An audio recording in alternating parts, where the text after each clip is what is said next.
Welcome back to Headlines Now. With the opposition in Tamil Nadu gearing up to capitalize on the 2G spectrum scam in the upcoming assembly polls, the ruling DMK is on a damage control mission. Senior leaders including T.R. Balu, State Law Minister Durai Murugan and Union Minister Jagat Rakchagan will address public meetings across the state on what they call the truth about spectrum. DMK leaders say they would like to explain how Raja's policy in spectrum allotment has actually drastically brought down mobile phone tariff. In these meetings, they would also counter Ms. Jayalalitha's offensive by harping on the wealth case pending against the opposition leader. Moving on, it's the latest scam. The well-dressed man who is duping dozens of women, offering marriage and escaping with a woman's earrings or jewelry. With flawless English and smart looks as trade tools, today's Casanovas are having a free run. Our crime sleuth Salim sets off on their trail.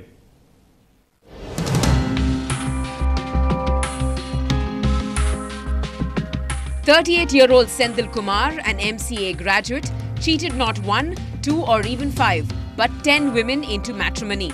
His latest victim is a young Punjabi girl whom he had met at a gym. Around the same time, he was wooing a divorcee in South Chennai. While the woman dreamt of a happy future, Senthil vanished with 88 sovereigns of gold and a swift car. His excellent English-speaking skills and the cover of a software firm lulled the victim into believing such a man. So woman is actually shopping for language skills because that is the way somebody can excel in life today. So if a man has superior language skills, speaks languages very well, then she's automatically attracted towards that. So it all depends on the current criteria used for sexual selection, and today this happens to be the criteria, and so men who display such qualities are chosen more.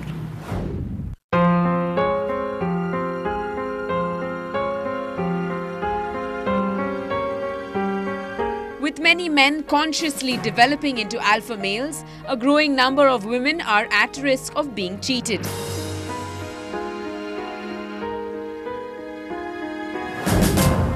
Any party who is being, that approached, they should verify. The marriage is such an occasion. You cannot do your marriage just like that. Minimum verification is required. Time immemorial it has been done. I am really surprised how people, believe and go ahead straight away. So my advice is that when the marriage proposal come and everybody wants to have the good bride, good bridegroom, so they must verify. And once verification is done, automatically they will come to the truth.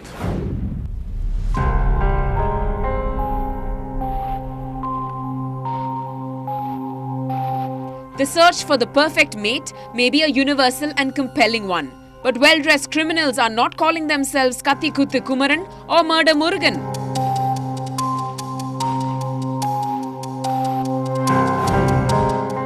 Remember, clothes alone do not make a man. It is always better to safeguard yourself by running a scanner over these smooth-talking men before telling them everything, including your bank balance. In Chennai, Salim for NDTV Hindu. All right, quite a shocking story there. Mr. Shakil Akhtar, Additional Commissioner of Police, Law and Order, Chennai, joins us live from the police headquarters. Always a pleasure to have you, sir, on our news bulletins. Thank you very much for taking time off to join us. So what are the cases that the police can actually file in such instances? Is it merely cheating, or you can go beyond a 420 case?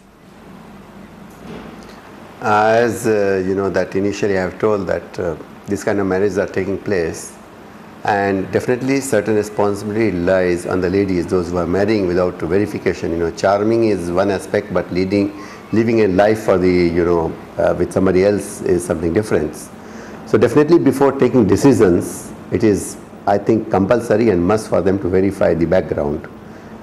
And once, I think they are definitely party to that an extent that yes, they get I don't know what word should I use, that overpowered by the that their charming approach and way of talking and all, and finally they get married and all.